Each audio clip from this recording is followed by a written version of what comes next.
देशी तमंचा और कारतूस के साथ एक आरोपी को सचिन जीआईडीसी पुलिस ने दबोचा। एक हाथ बनावट के देशी तमंचा और जिंदा कारतूस नगे के साथ एक आरोपी को पकड़ लेती सचिन जीआईडीसी पुलिस।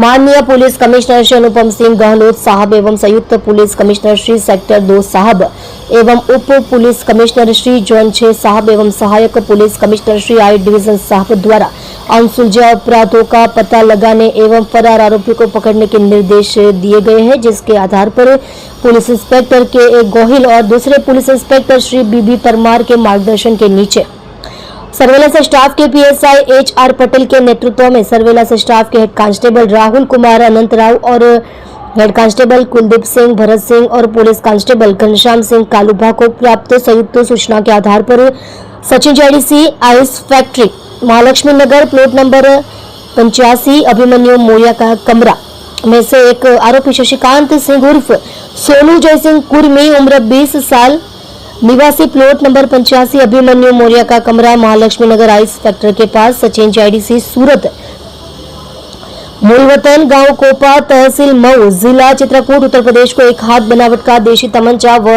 जिंदा कारतूस नंग 1 के साथ गिरफ्तार कर सचिन जीआईडीसी पुलिस ने सराहनीय कार्य किया है। सचिन जीआईडीसी પોલીસ સ્ટેશનના ડિસ્ટાફને એક અંગત બાતમીદારથી બાતમી હકીકત મળેલી હતી, જે આધારે એક ઈસમને દેશી હાથ બનાવટના તમંચા સાથે પકડી દીધેલો છે। તમંચા સાથે એક જીવતો કારતૂસ પણ મળેલો છે અને એક મોબાઈલ ફોન પણ મળેલો છે। આ આરોપી વિરુદ્ધમાં જે ગુનો દાખલ થયેલો છે એ આરોપીનું નામ છે શશિકાંત સિંહ ઉર્ફે સોનુ જયસિંહ કુર્મી ઉંમર વર્ષ 20 અને એ અભિમન્યુ મોરિયાની રૂમમાં મહાલક્ષ્મી નગર તરફ બરફ ફેક્ટરી પાસે રહેતો હતો। આ મૂળ જે વતની છે ઉત્તર પ્રદેશનો છે, ગામ કોપા અને જિલ્લો ચિત્રકૂટ, મૂળ ત્યાંનો રહેવાસી છે।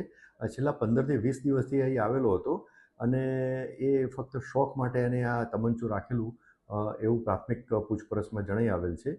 અને આ તમંચો ક્યાંથી લાવેલો, કોની પાસેથી લાવેલો એ હાલમાં જણાવતો નથી, પરંતુ એવું જણાવે છે કે યુપીથી એ આ તમંચો લઈ આવેલો હતો અને કારખાનામાં છૂટક મજૂરી કરતો હતો।